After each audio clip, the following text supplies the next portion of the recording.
Девушка по имени Криси, выйдя во двор и окинув взглядом свои владения, вдруг заметила на дне детского бассейна что-то шевелящееся и пытающееся выбраться наружу. Она подошла поближе к маленькому водоему и обнаружила в нем маленького зверька. Сначала было непонятно, что это за животное, но при ближайшем рассмотрении Криси выяснила, что перед нею крошечный бурундук. Зверек никак не мог выбраться из водной западни. Вероятно, он выбился из сил, так как не сопротивлялся. Криси без труда взяла его в руки и завернула в мягкое полотенце. Бурундук почти не шевелился, и обеспокоенная спасительница решила обратиться за помощью.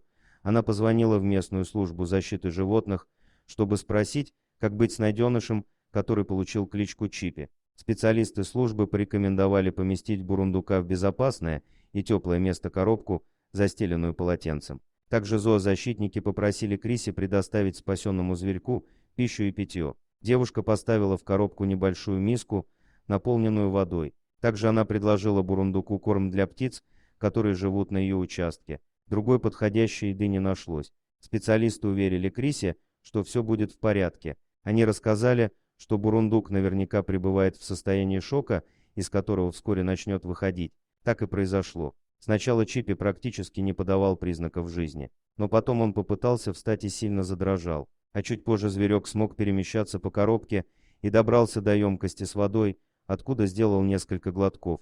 Это было хорошим знаком. Бурундук оправился от перенесенного потрясения, а спустя еще некоторое время поел. Криси оставила коробку со своим новым, пушистым знакомым рядом с открытым окном, чтобы Чипи смог беспрепятственно покинуть временное пристанище и отправиться в свой родной дом на природу. И он сделал именно так. Но спасенный неравнодушной девушкой бурундук не спешил покидать двор. Он решил остаться рядом со своей спасительницей и вырыл небольшую нору около ее дома. Также он периодически забирается на дерево и словно наблюдает за Криси. Она считает, что Чипи понимает, что остался жив благодаря ей. Вот такая история чудесного спасения.